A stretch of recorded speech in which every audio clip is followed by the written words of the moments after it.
Matius pasal 27 ayat 27 sampai ayat 31. Injil Matius pasal 27 ayat 27 sampai 31. Di atas perikop Yesus diolok-olokkan. Kemudian serdadu-serdadu wali negeri membawa Yesus ke itu dan memukulkannya ke kepalanya. Sesudah mengolok-olokkan dia, mereka meninggalkan jubah itu daripadanya dan mengenakan pula pakaiannya kepadanya. Kemudian mereka membawa dia keluar untuk disalibkan. Demikian firman Tuhan bagi kita yang bisa kita renungkan, bisa kita baca pada malam hari ini. Saya memberi tema bagi kita pada malam hari ini, yaitu pujian yang adalah penghinaan. Inilah tema kita di minggu sengsara, yang dimana kita ada di dalam perenungan yang dalam akan penderitaan dan pengorbanan Tuhan kita Yesus Kristus. Saudara-saudara sekalian, para pendengar sekalian, kita perhatikan di sini ketika Pontius Pilatus menyerahkan Yesus kepada orang banyak, maka mereka benar-benar memperlakukan Yesus semau-mau mereka. Ketika lihat cerita di sini, ya, kita juga melihat cerita sebelumnya bahwa Yesus telah menerima tuduhan-tuduhan palsu ketika berada di hadapan pengadilan Romawi pada saat itu, dan ada banyak tuduhan-tuduhan palsu yang diterima oleh Yesus, dan terhadap semua yang mereka tuduhkan kepadanya tidak ada satupun yang benar. Minggu lalu kita sudah belajar bagaimana ada banyak tuduhan-tuduhan yang dilontarkan, ada dakwaan-dakwaan yang dilontarkan oleh orang-orang Yahudi, tetapi terbukti bahwa dakwaan-dakwaan mereka itu tidak ada satupun yang benar, karena sendiri Pontius Pilatus mengatakan bahwa semua dakwaan tidak kudapati padanya. Jadi Kristus benar-benar tidak bersalah terhadap semuanya ini. Tetapi perhatikanlah bahwa ketika Yesus tidak bersalah terhadap pada saat itu, yaitu Pontius Pilatus. Pontius Pilatus mempunyai kuasa dan wewenang penuh untuk melepaskan Yesus. Tetapi yang aneh adalah Pontius Pilatus tidak melepaskan Yesus, tetapi berkompromi dengan orang banyak. Karena itu ketika orang-orang yang mendakwa dia supaya ia disalibkan, ini merupakan sebuah ketidakadilan yang sangat-sangat kejam yang terjadi di pengadilan Romawi.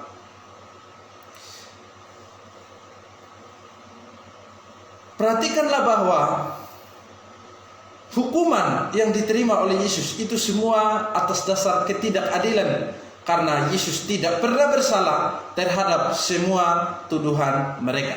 Tetapi karena mereka benci saja kepada Yesus, maka Yesus mengalami penderitaan itu karena tuduhan-tuduhan mereka. Dan atas tuduhan-tuduhan palsu itu Yesus telah bersalah karena tuduhan-tuduhan itu, walaupun sebenarnya Yesus tidak bersalah. Saudara-saudara sekalian, perhatikan di dalam bacaan kita pada malam hari ini bagaimana setelah Yesus diserahkan kepada serdadu-serdadu, serdadu-serdadu itu mempermainkan Yesus sesuka hati mereka.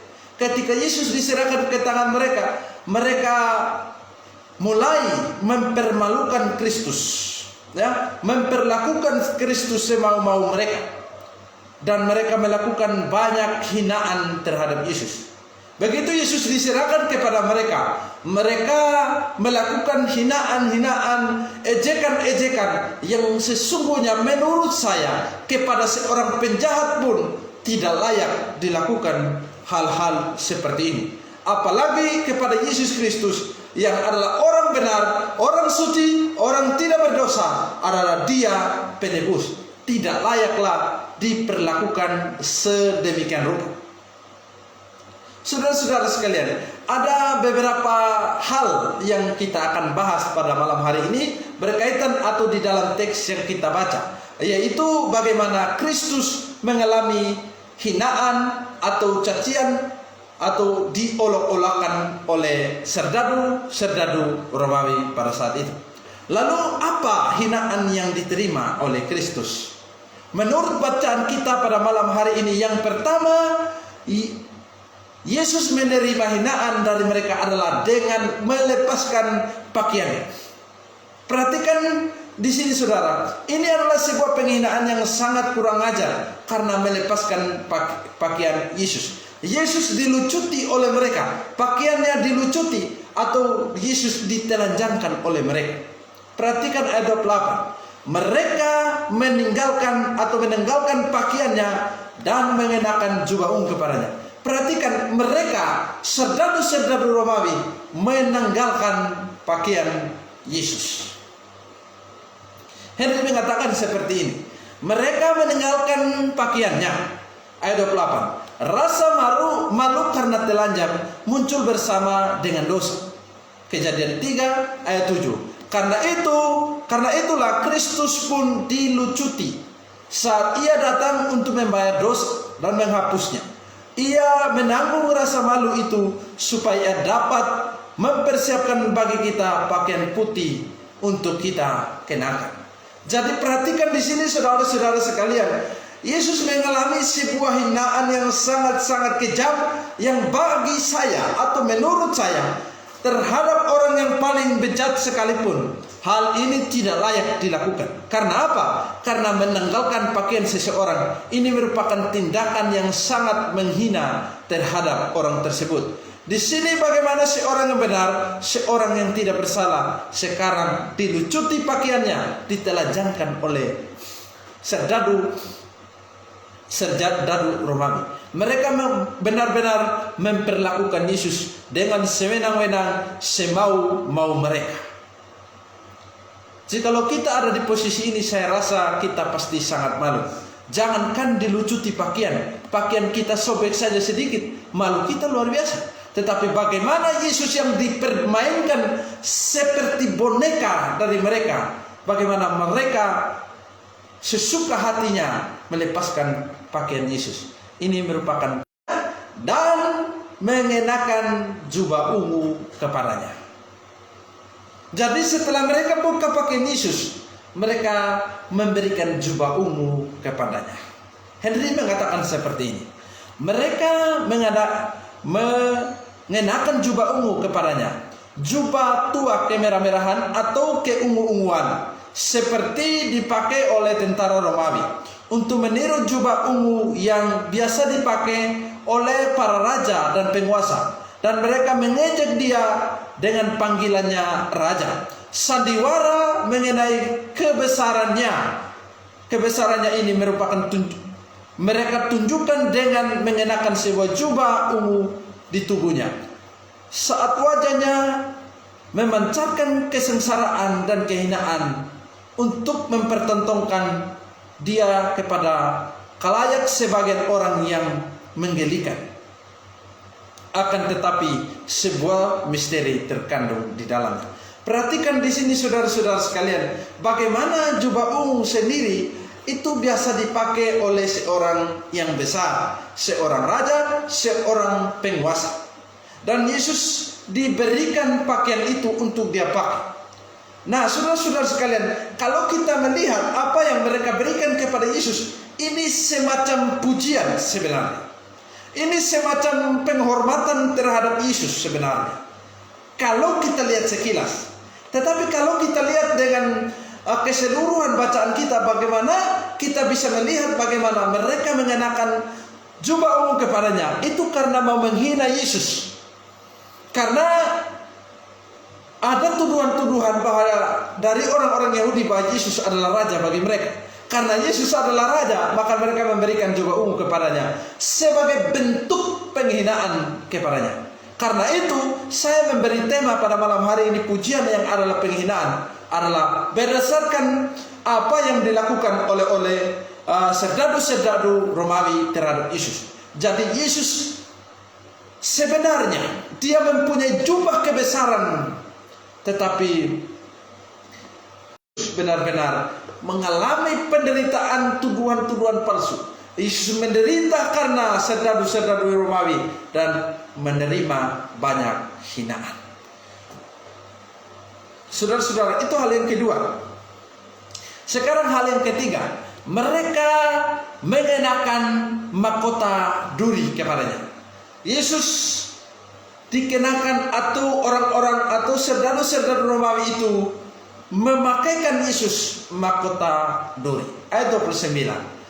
Mereka serdadu-serdadu Romawi mengayam sebuah mahkota duri dan menaruhnya di atas kepalanya, lalu memberikan dia sebatang bulu di tangan kanannya. Kemudian mereka berlutut di hadapannya dan mengolok-olokkan dia, katanya, "Salam Raja orang Yahudi." Perhatikan di sini, orang-orang atau serdadu-serdadu Romawi itu, mereka mengambil tali atau bisa dikatakan kayu yang ada duri-durinya, ya, mengancam sebuah mahkota, yaitu mahkota duri. Artinya mahkota yang ada sesuatu benda-benda yang tajam yang menyakitkan Yesus. Mereka tidak mengayam mahkota dari kayu yang lembut atau dari rumput ataupun dari batang-batang yang lain, tetapi mereka mencari kayu yang memiliki duri-duri yang sangat tajam. Karena itu mahkota yang mereka berikan kepada Yesus adalah mahkota yang membuat Yesus menderita. Yesus memiliki mahkota yang agung dan mulia.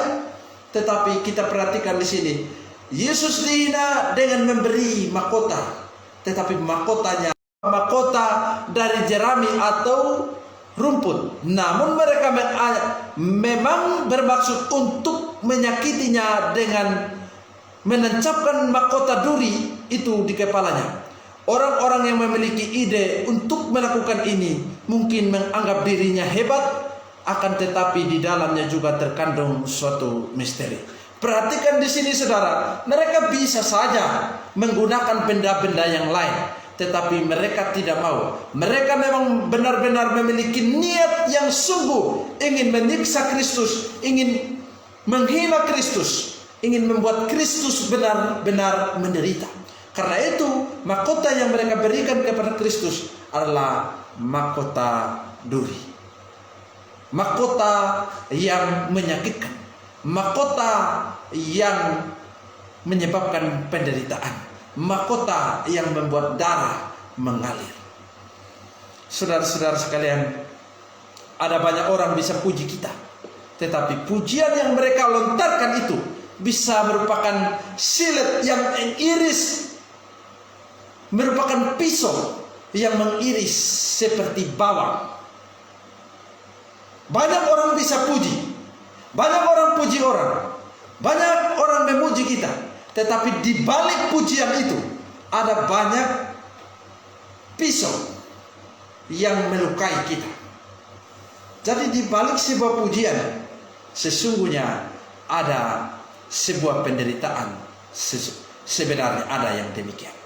Ada orang yang memang memuji dengan ketulusan, tetapi ada orang memuji dengan tujuan menyakitkan orang itu. Misalnya saya pernah dengar ilustrasi dari orang, ya, kalau ada seorang yang rajin ke gereja, biasa teman-temannya biasanya menyebut dia, Pak Pendeta sudah datang, ya, Pak Pendeta sudah datang. Kalau Pak Pendeta sudah datang, kita kira pendetamu jabatannya terhormat, ya, hamba Tuhan. Tetapi yang dimaksudkan oleh mereka adalah orang yang so suci atau orang munafik.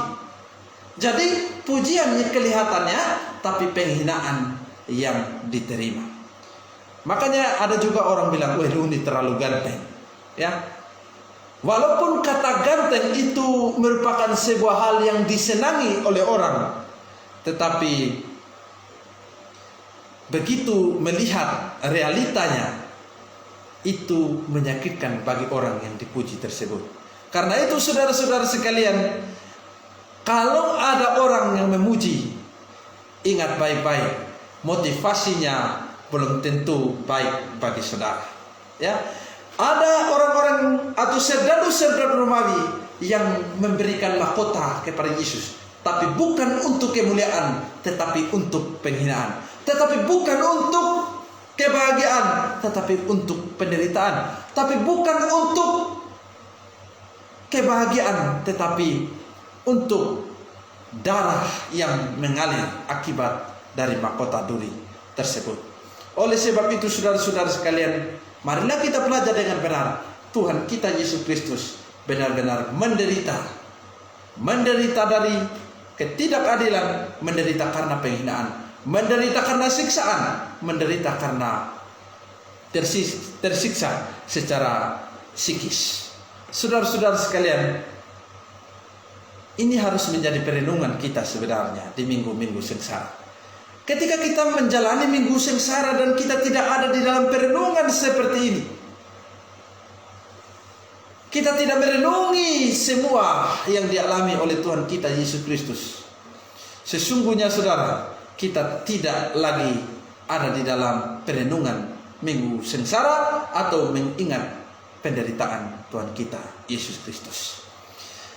Yang keempat saudara, Yesus dihina sebagai raja. Ya, perhatikan ayat 29. Mereka menganyam semua mahkota duri dan menaruh di atas kepalanya, lalu memberikan dia sebatang bulu di tangan kanannya. Kemudian mereka berlutut di hadapannya dan mengolokkan dia. Katanya, "Salam, hai Raja orang Yahudi." Perhatikan saudara, kita sudah melihat tadi bagaimana mereka menganyam mahkota duri, taruh di atas kepalanya. Raja itu bermahkota. Kemudian mereka memberikan sebatang bulu di tangan kanannya. Ini semacam tongkat yang dipegang oleh seorang raja. Lalu mereka berlutut. Ini menunjukkan ada penghormatan kepada seorang raja. Yang kemudian mereka memberi salam, "Hai Raja." Ini semua kelihatannya baik yang dilakukan oleh mereka. Tetapi perhatikan, di situ juga mereka berlutut dan mengolok-olokkan dia.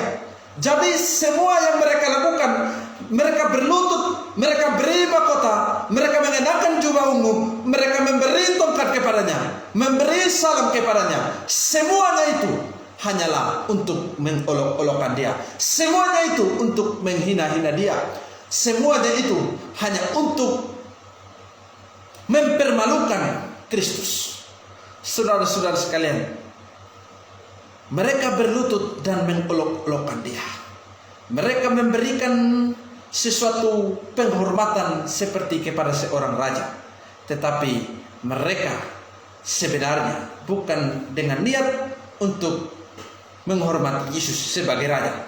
Walaupun Kristus sebenarnya raja di atas segala alam semesta, tapi saudara,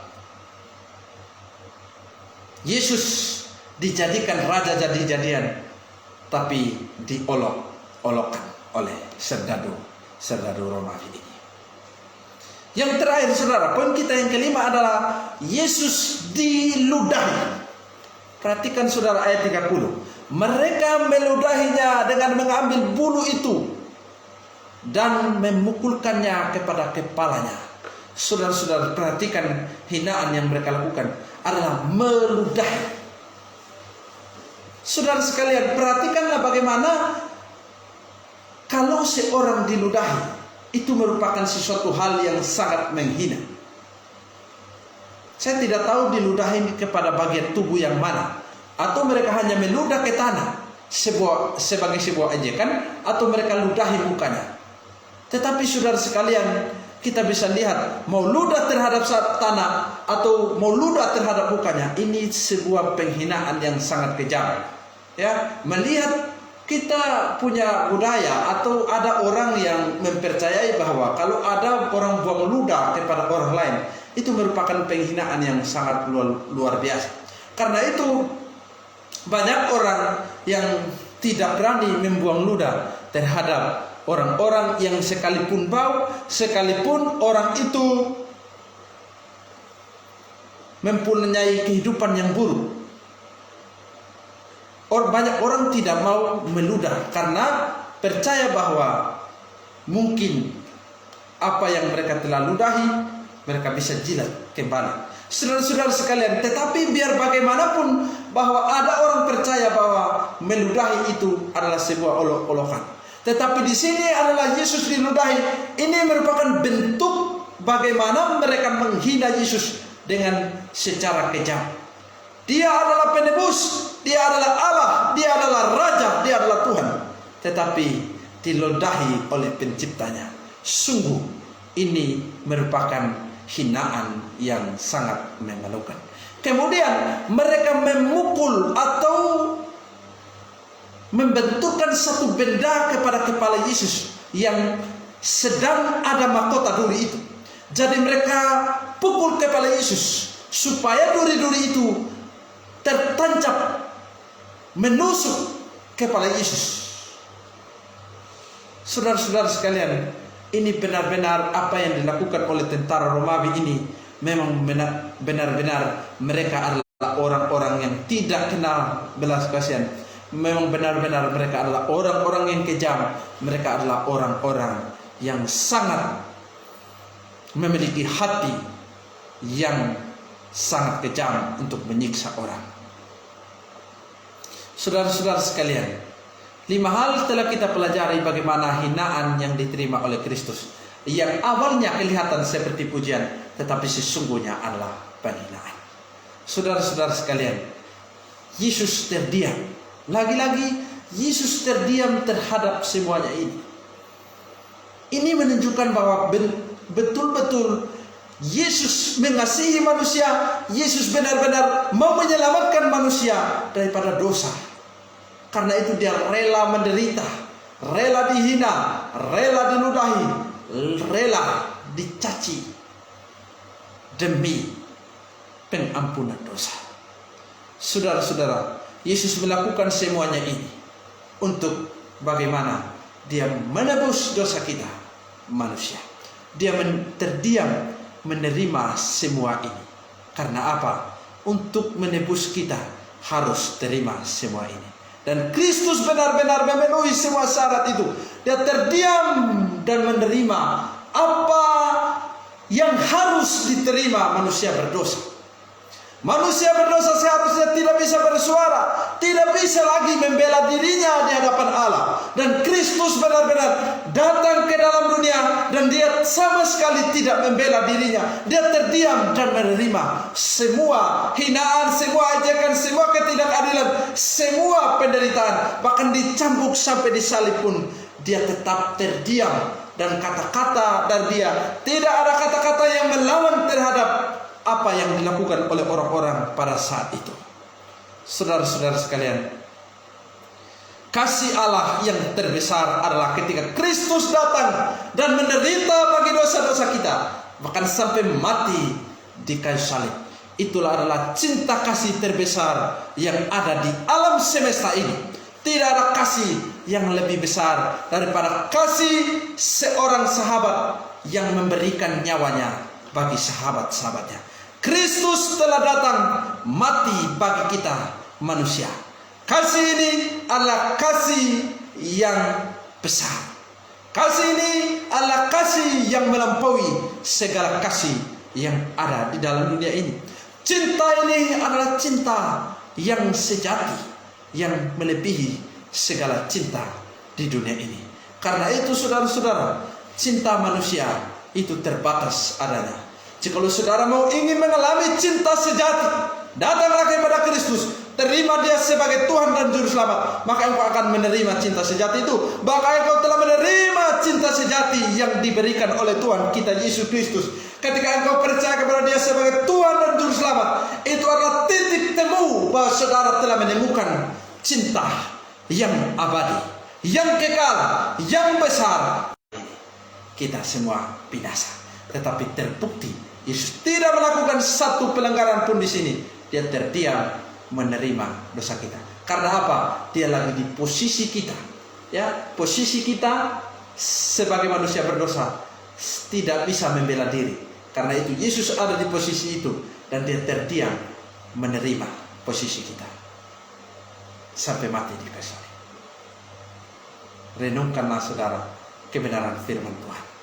Yesus diejek, Yesus diolok demi dosa saya dan saudara. Yesus menanggung semuanya ini. Yesus berkorban untuk semua dosa kita. Karena itu percayalah kepada Dia sebagai juru selamat. Ini adalah semua penghinaan yang dialami oleh Kristus dari serdadu Romawi. Marilah di minggu sengsara ini kita merenungkan betapa Kristus terhina, betapa Kristus menerima ketidakadilan, betapa Kristus menderita dicambuk, betapa Kristus menderita disalibkan, mati di sana. Saudara sekalian, renungkanlah firman Tuhan ini. Mari kita renungkan sama-sama di minggu sengsara ini, agar kita benar-benar mengingat akan cinta Tuhan kita Yesus Kristus. Makanya ada lagu yang mengatakan, tercurah darah Tuhanku di bukit Golgota. Kristus menebus kita bukan dengan barang fana, bukan dengan uang, bukan dengan emas, bukan dengan perak, tetapi dengan cinta yang besar dan melalui darah yang tercurah. Dia menebus kita. Cintanya sehingga Ia berkorban. Karena itu cinta pasti ada pengorbanan. Di mana ada cinta, pasti di situ ada pengorbanan. Kristus mencintai, mengasihi kita. Karena itu Dia berkorban bagi kita. Dia menebus kita dengan darahnya, dengan nyawanya bagi kita. Ini kabar, ini adalah berita pengharapan kita bahwa Yesus telah menanggung dosa kita. Tinggal dari kita mau terima Dia sebagai juru selamat atau tidak. Jikalau kita tidak percaya Dia sebagai Tuhan dan juru selamat, semua yang kita bahas ini tidak ada arti bagi saudara. Jikalau saudara tidak percaya kepada Kristus, tidak ada arti saudara merayakan minggu sengsara.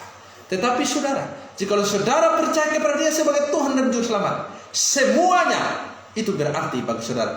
Percuma saudara bakar lilin di pinggir jalan, percuma saudara tanam di pinggir jalan semua salib, percuma saudara merancang salib dengan begitu indah warna-warni kelap-kelip, tetapi Kristus tidak ada di dalam diri saudara. Semuanya adalah sia-sia bagi saudara. Percuma kita bikin drama, dicambuk, bahkan ada sampai benar-benar sakit. Tetapi jikalau Kristus tidak ada, jikalau Kristus tidak ada di dalam kita, maka semuanya sia-sia. Jikalau kita tidak percaya kepada Dia sebagai Tuhan dan juru selamat, semuanya itu adalah sia-sia. Kalau saudara mau percaya, apapun yang saudara lakukan dengan makna yang benar, itu berarti dan memperingati akan penderitaan Kristus bagi kita. Selamat merenungkan firman Tuhan. Kiranya firman Tuhan memberkati kita malam hari ini. Amin. Mari kita menghadap Tuhan di dalam doa. Kita berdoa. Tuhan, terima kasih untuk dan semua penyiar yang ada di radio ini. Mari Tuhan memberkati. Biarlah melalui tutur kata dari bibir mulut mereka boleh membawa hormat kemuliaan bagi nama Tuhan dan boleh menjadi berkat bagi orang lain. Tuhan, saudara-saudara sekalian yang telah setia mendengar acara perenungan firman Tuhan pada malam hari ini bersama dengan saya Evangelis Ibrahim Lumega, dan biarlah apa yang kita renungkan malam hari ini boleh menjadi berkat bagi kita semua, boleh kita maknai minggu sengsara dengan benar.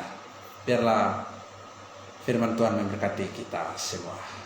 Akhir kata dari saya mengucap baik, terima kasih untuk saudara-saudara sekalian yang mengikuti secara langsung dari FB. Kiranya firman Tuhan ini memberkati saudara-saudara sekalian, dan biarlah kita bisa memaknai di minggu sengsara ini tentang pengorbanan Tuhan kita.